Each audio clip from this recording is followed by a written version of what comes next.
గురుగారు, విద్య అంటే ఏమిటి? మన సంప్రదాయం విద్యకు ఎటువంటి నిర్వచనాన్ని అందించింది? అసలైన విద్య ఎలా ఉండాలి? విద్య అంటే జ్ఞానము అని అర్థం. యా అంటే ఇచ్చున్నది అని అర్థం. విద్ ప్లస్ యా విద్య, జ్ఞానమును ఇచ్చున్నది అని అర్థం. కేవలం సంపాదనకు మాత్రమే ఉపయోగపడేది విద్య కాదు. ఆ విద్య వేరు, దాన్ని కూడా విద్య అనే చెబుతున్నాం మనం. కానీ విద్య అనే పదానికి రూఢి అయినటువంటి భావం జ్ఞానమును ఇచ్చున్నది. జ్ఞానము అంటే ఏమిటి అనే ప్రశ్న మళ్ళీ రావాలి, ఉత్పన్నం అవుతుంది. ఏది జ్ఞానం? సత్యమైన వస్తువుని తెలుసుకోవటమే జ్ఞానం. సత్యము అంటే ఏమిటి అనేది మళ్ళీ ప్రశ్న. విద్య అంటే జ్ఞానమును ఇచ్చున్నది అని చెప్పుకున్నాం. జ్ఞానం అంటే ఏమిటి? సత్యమును తెలుసుకొనుటయే జ్ఞానము. ఏది సత్యము? సత్యము అంటే సర్వసాధారణంగా ప్రతి తెలుగు మాస్టరు నిజము అని అర్థం చెబుతాడు. కానీ ఇక్కడ సత్యము అంటే అర్థం శాశ్వతమైనది. నశించుట అనేది లేకుండా శాశ్వతమైనది ఏదో దాన్ని తెలుసుకోవటమే నిజమైనటువంటి జ్ఞానము. ఇక్కడ ఈ వస్తువు ఉన్నది అని తెలుసుకోవటం పెద్ద జ్ఞానం కాదు.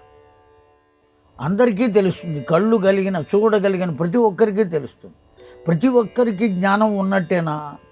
ఆ వస్తు జ్ఞానం కలిగింది, కానీ అసలైనటువంటి జ్ఞానం కలగలేదు. వస్తు జ్ఞానం అంటే ఆ వస్తువు అక్కడ ఉన్నది, పూల కుండి అక్కడ ఉన్నది, అంతవరకే జ్ఞానం తెలుసు.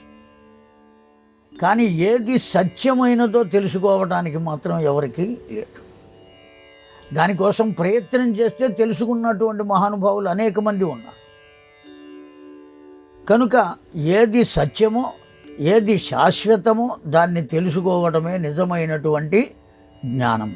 ఏది శాశ్వతమైనది, ఏది నాశనము లేకుండా ఉంటుందో అది మాత్రమే శాశ్వతమైనది. నాశనము లేనిది ఏదయ్యా అంటే కేవల భగవత్ శక్తి మాత్రమే నాశనము కానిది.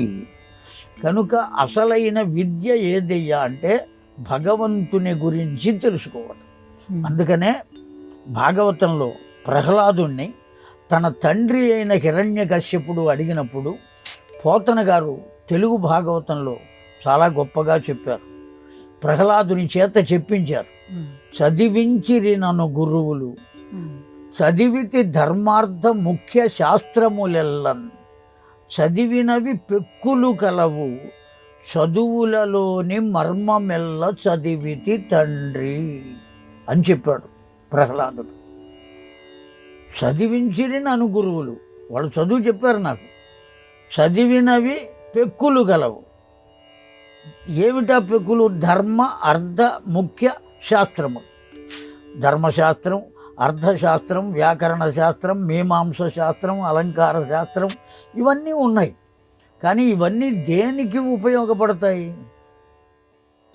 వాగ్వివాదాలకు, వాదోపవాదాలకు, ఇది అవునా కాదా, అది అవునా కాదా, ఇదిగో ఈ విషయంలో ఈ పని చేయవచ్చునా చేయకూడదా, ఇలా నిర్ధారణ చేయడానికి కర్మకు సంబంధించినవి ఇవి ఉపయోగపడతాయి. కానీ తరించడానికి ఉపయోగపడే అవకాశం లేదు.